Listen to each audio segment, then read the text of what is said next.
नमस्कार मित्रांनो, पिंगा ग पोरी पिंगा या मालिकेच्या आजच्या भागाचा म्हणजेच 24 एप्रिलचा तुम्हाला मी रिव्ह्यू देणार आहे. पण तत्पूर्वी पहलगाम येथे दहशतवादी हल्ल्यात आपले जे बांधव मृत्युमुखी पडले त्यांना मी भावपूर्ण श्रद्धांजली अर्पित करते. खरंच जे झालं ते खूप वाईट झालं. तर मित्रांनो, पिंगा ग पोरी पिंगा या मालिकेच्या आजच्या भागात आपण असं पाहतो तर वल्लरी आणि मनोज यांचा फोन चाललेला असतो. वल्लरी मनोजला प्रेरणाच्या फास्ट फूड सेंटरबद्दल सांगते. मनोज म्हणतो की हो, खूप खुश असतील ना आता प्रेरणाताई. आणि वल्लू, मिठूताईंच्या तब्येतीत काही सुधारणा झाली का गं? यावरती वल्लरी म्हणते की नाही, अजून आहेत तशाच आहेत त्या. आणि श्वेताताईंच्या बाबतीत पण अजून काही एक चांगली बातमी आली नाहीये. किती दिवस झाले या बिचाऱ्या अजून जेलमध्येच आहेत. पण मला आता असं वाटतंय की लवकरच माझ्या हातात एक पुरावा लागणार आहे. मनोज आश्चर्यानेच म्हणतो, पुरावा कसला गं? वल्लरी म्हणते, हे बघा, कोणाला पण सांगू नका, पण बुलबुलबागेत झाडू मारणारे जे दादा आहेत ना, त्यांना बुलबुलबागेच्या पाठीमागे एक फोन सापडला आणि मुख्य म्हणजे तो बुलबुलबागेतल्या कुठल्या सदस्याचा नाहीये.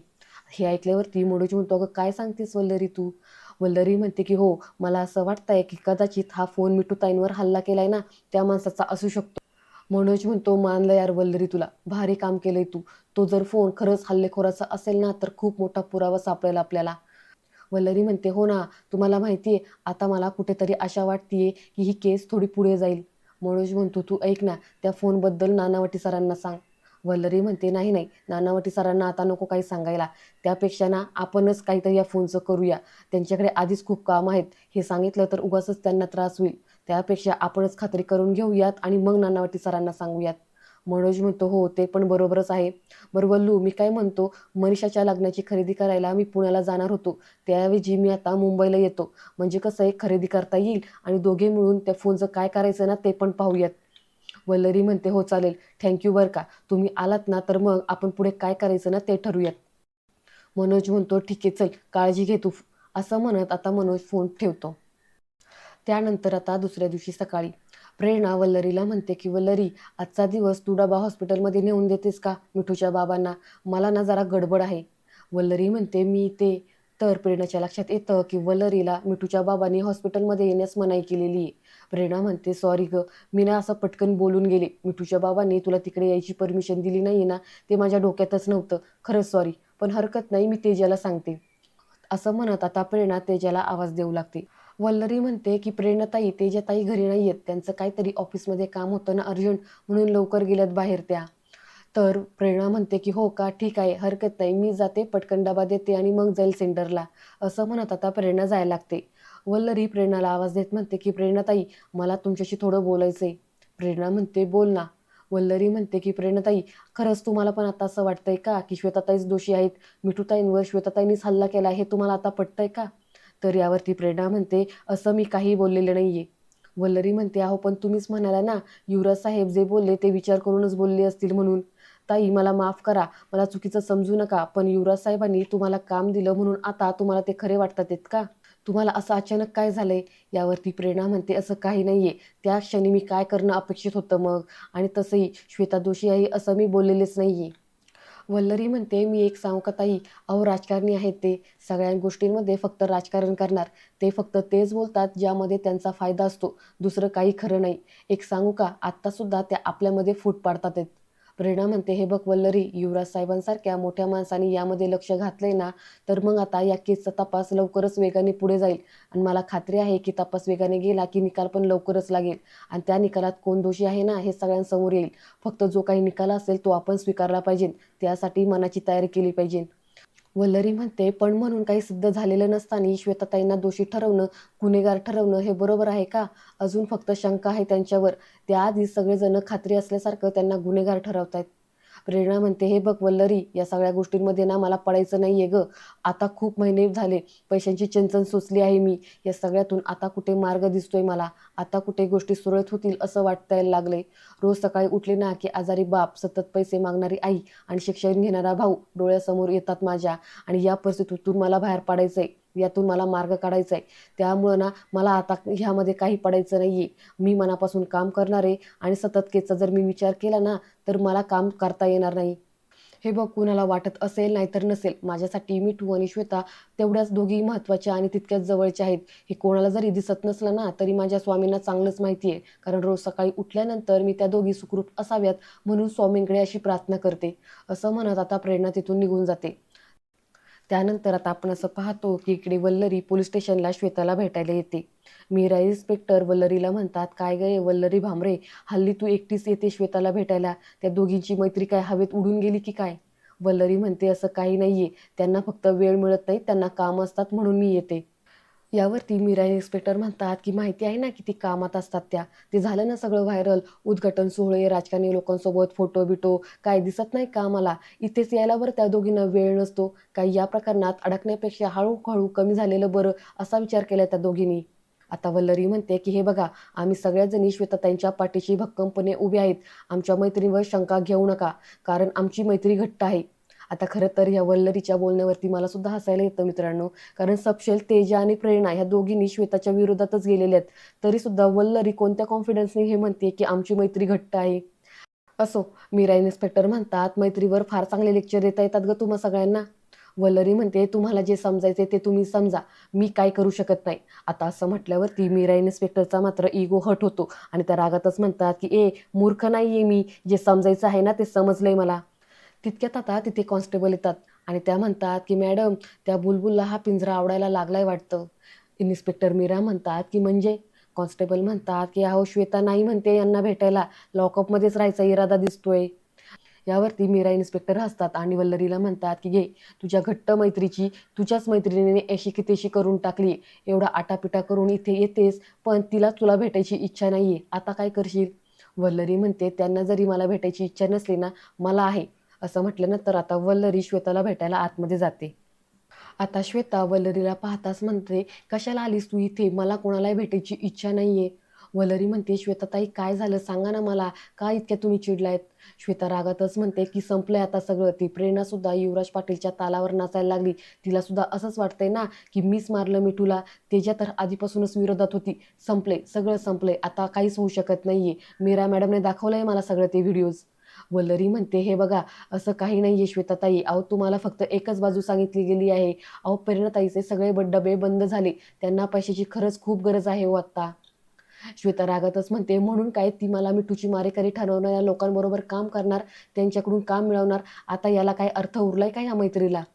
वल्लरी म्हणते, हे बघा, तुम्हाला वाटतं असं काही नाहीये. तुम्हाला सोडवण्यासाठी पूर्ण प्रयत्न करतोय आम्ही सगळ्याजणी. तुम्हीच जर का असं मनाने खचून गेला तर आम्ही पुढचा लढा कसा लढवणार आहेत तुम्हीच सांगा ना. श्वेता म्हणते, बघू, आता ना काही होत नसतं, आता आयुष्यभर इथंच बसायचंय जेलमध्ये, आता काहीच होऊ शकत नाही. अण्णा म्हणालेच होते ना की या पुढचा काळ आणखीन खडतर असणार आहे. तसंच होतंय, सगळं आता संपलेलं आहे. आता इथून सुटण्याची कुठलीच आशा उरलेली नाहीये बघ. वल्लरी म्हणते की याला कारणीभूत तुम्हीच आहात. आता श्वेता अजूनच रागवते आणि म्हणते, सरभरलीस का ग तू, काय बोलतीस ही? वल्लरी म्हणते, तुम्हीच म्हणाला होता ना अनिमेष तुमच्या जीवावर उठलाय. मग कसा उठलाय तुमच्या जीवावर सांगा ना मला.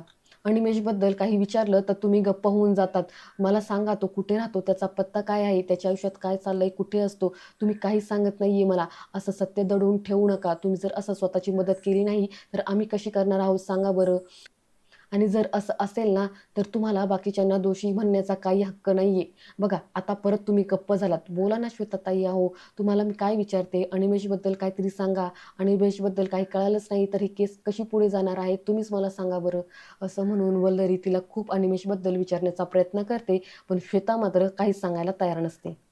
श्वेता म्हणते, भास्कर, मी काही सांगू शकत नाही, तू जा इथून, मला काही बोलायचं नाही त्याच्याबद्दल. वल्लरी म्हणते, नाही जाणार. जोपर्यंत तुम्ही मला अनिमेषबद्दल काही सांगत नाही ना, तोपर्यंत मी कुठे पण जाणार नाही. तर श्वेता म्हणते, तुला जा म्हटलं ना, मला काही बोलायचं नाहीये. पुढे ती कॉन्स्टेबलला आवाज देत म्हणते की ओ ताई, ओ ताई, हिला घेऊन जा, मला हिच्याशी काही एक बोलायचं नाहीये. वल्लरी म्हणते, श्वेताताई, अहो काय बोलताय तुम्ही हे? श्वेता म्हणते, डोक्याचा पार भुगा करून टाकलाय. वल्लरी म्हणते, हे बघा, तुम्ही स्वतःच्या पायावर धुंडा मारून घेऊ नका. अनिमेषबद्दल काहीतरी सांगा हो मला. तर श्वेता फार मोठ्याने ओरडायला लागते की मी सांगितलं ना, इकडे कोणाला पाठवू नका, मला कोणालाही भेटायचं नाहीये. कॉन्स्टेबल पुढे येतात आणि वल्लरीला म्हणतात की तिला तुमच्याशी बोलायचं नाहीये, चला. वल्लरी मात्र तिथून जायलाच तयार नसते. कॉन्स्टेबल तिच्या हाताला पकडतात आणि तिला तिथून घेऊन जातात.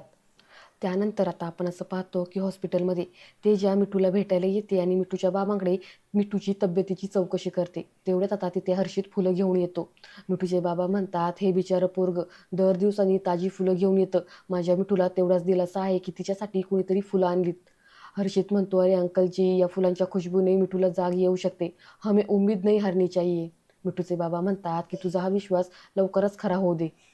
हर्षित म्हणतो, अरे अंकलजी, फुलांच्या खुशबूने ती खुश होतीये. बघाच तुम्ही आता, ती काही जरी बोलत नसली ना तरी लवकरच उठणार आहे आणि मला म्हणणार आहे की हर्षित और फुल ला ना. तेजा म्हणते, किती छान पॉझिटिव्ह ॲटिट्यूड आहे रे तुझा हर्षित. हर्षित म्हणतो, अरे तेजा अंकलजी, तुम्ही पण पॉझिटिव्ह राहा, लवकरच मिठू होशमध्ये येईल. तितक्यात आता मिठूच्या बाबांना मिठूच्या आईचा फोन येतो. मिठूचे बाबा म्हणतात की मिठूच्या आईचा फोन आहे, मी जरा आलोच. असं म्हणत मिठूचे बाबा जरा बाहेर जातात. आता मिठूचे बाबा गेल्यानंतर हर्षित मोठमोठ्याने रडायलाच लागतो आणि मिठूच्या डोक्यावर हात ठेवत म्हणतो की मिठू, और ॲक्टिंग में नहीं कर सकता यार, एक बार उठ जा प्लीज, मेरी तरफ देख, मुझे तुझसे बात करनी है. मित्रांनो, मी तुम्हाला मागे म्हणाले होते की मला या हर्षितवरतीच डाऊट आहे. या हर्षितनेच मिठूवरती हल्ला केला असावा. कारण की बघा ना, आता श्वेता सांगते की अनिमेषने चुकून मिठूवरती हल्ला केला. आता या अनिमेषला दिसत नाही का समोर मिठू आहे का श्वेता आहे ते. असो, तुम्हाला काय वाटतं मित्रांनो, ते मला कमेंटद्वारे नक्की कळवा. चला आता पाहूया पुढे काय होतं ते. तेजा हर्षितला म्हणते की हर्षित, अरे सावध स्वतःला. असं म्हणत ते हर्षितच्या खांद्यावरती हात ठेवते. आता हर्षित तेजाच्या हातावरती हात ठेवतो आणि म्हणतो, यार ये क्या हो गया है, अंकल जींना वाइट वाटर इसीलिए खुश रहने की एक्टिंग कर रहा हूँ बस, और कुछ नहीं. अंदर से पूरी तरह से कोलॅप हो गया हूँ मैं, मुझे कुछ समझ में नहीं आ रहा, मैं और नहीं सह सकता. असं म्हणून हर्षित फार रडायला लागतो आणि तेजाला तो मिठीच मारतो. तर दुसरीकडे वल्लरी मनोजला फोनवरती सांगत असते, आधी असं वाटलं होतं की आम्ही सगळ्याजणी मिळून एकत्र मिठूताईंच्या हल्लेखोराला शोधून काढू, पण आता एक एक करून सगळ्याजणी श्वेताताईंची बाजू सोडतायत आणि श्वेताताई पण काही सांगत नाहीये. खरंच मला काय करावं ना ते समजत नाहीये. मनोज म्हणतो, हे बघ वल्लू, तुला खात्री नसेल पण मला खात्री आहे, तू नक्की लवकरच खऱ्या गुन्हेगाराला पकडशील, फक्त प्रयत्न सुरू ठेव. वल्लरी म्हणते, अहो पण कसं शोधू, कसं शोधून काढणार आहे मी त्याला. मनोज म्हणतो, वल्लरी अगं तो मोबाईल सापडला ना तुला, तो दुरुस्त करून घेऊया आपण. माझ्या मित्राचं मोबाईल रिपेअरिंगचं दुकान आहे, त्याला मी सांगितलंय, तो येईल घरी आणि फोन घेऊन जाईल. त्याला मी पत्ता दिलाय. वल्लरी म्हणते, हो खरंच त्या फोनमध्ये जर काही सापडलं ना तर खरंच काहीतरी सोपं होईल बघा. तर दुसरीकडे आपण असं पाहतो की हर्षित तेजाला मिठी मारून रडतच असतो. तेजा त्याला म्हणत असते, होईल सगळं नीट, प्लीज तू जरा शांत हो. तेवढ्यात आता प्रेरणा तिथे येते. आता हर्षितने तेजाला अशी मिठी मारलेली पाहून प्रेरणाला थोडं ऑकवर्ड फील होतं. तेजा ते प्रेरणाला पाहते आणि म्हणते की हर्षित प्लीज, असं म्हणून त्याला ती थोडं बाजूला करते. हर्षित प्रेरणाला पाहतो आणि म्हणतो की सॉरी, मैं जरा कुछ ज़्यादा ही इमोशनल हो गया, सॉरी. तेजा म्हणते, आय कॅन अंडरस्टँड, गेल्या काही दिवसांपासून आमची पण तीच अवस्था आहे. तेवढ्यात आता मिठूचे बाबा येतात आणि प्रेरणाला म्हणतात, अगं प्रेरणा, तू कधी आलीस. प्रेरणा म्हणते, आत्ताच आली मी काका, हे घ्या तुमच्यासाठी डबा आणलाय, वेळेवर तुम्ही जेवून घ्या. आणि काका मी आत्ताच चालली आहे कामावर, पण रात्री ना मी मिठूला भेटायला नक्की येईल, काळजी घ्या. असं म्हणत आता प्रेरणा तिथून निघून जाते. तर दुसरीकडे वल्लरी ह्या रिपेअरवाल्याला म्हणते की हा फोन रिपेअर होईल ना दादा. रिपेअरिंग करणारा माणूस म्हणतो की खूप जास्त डॅमेज झालेला दिसतोय, आत्ताच काही सांगू शकत नाही, रिपेअर होईल का ते. वल्लरी म्हणते, पण तुम्ही प्लीज प्रयत्न करा, हा फोन रिपेअर होणं खूप गरजेचं आहे माझ्यासाठी. यावरती रिपेअर करणारा मुलगा हा म्हणतो की चान्स खूप कमी आहेत, जोरात जसा खाली पडल्यावर तुटतो ना तसा हा तुटलाय, सगळं डॅमेज झालेलं असेल तर कठीण आहे, पण मी प्रयत्न करून बघतो. वल्लरी म्हणते की हो, पण दादा आणखीन एक गोष्ट, हा फोन रिपेअर झाला ना की तुम्ही हा फोन मलाच आणून द्या. मी जर घरात नसेल ना तर तुमच्याकडेच ठेवा, पण प्लीज हा फोन दुसरा कोणालाही देऊ नका. तर रिपेअर करणारा म्हणतो की अहो मला माहिती आहे, मिथिला माने प्रकरणात तुमची सगळ्यांची चर्चा आहे, तुमची मैत्रीण पण त्यात अडकलेली आहे ना. वल्लरी म्हणते की हो, त्यांना सोडवण्यासाठी हे मी प्रयत्न करते. रिपेअरिंग करणारा म्हणतो की काळजी करू नका, मी फोन जपून ठेवील, कोणालाच देणार नाही. तर वल्लरी म्हणते, थँक्यू दादा. आता हा मुलगा तिथून निघून जातो. पुढे वल्लरी आता मनोजला फोन करणार, तितक्यात आता मनोजचाच फोन वल्लरीला येतो. वल्लरी म्हणते, अहो मी तुम्हालाच फोन करणार होते, मी ते तुमचा मित्र होता ना.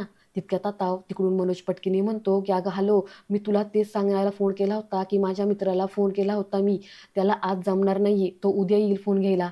आता हे ऐकल्यावरती वल्लरीला धक्काच बसतो. झालं, आता एक पुरावा मिळाला होता, तोही वल्लरीच्या हातातून गेला. मला वाटलं होतं की आता याच्यातून नक्कीच काहीतरी बाहेर निघेल. असो मित्रांनो, आजचा हा भाग इथेच संपतो. पुढील भाग पाहण्यासाठी चॅनलला सबस्क्राईब करा. धन्यवाद.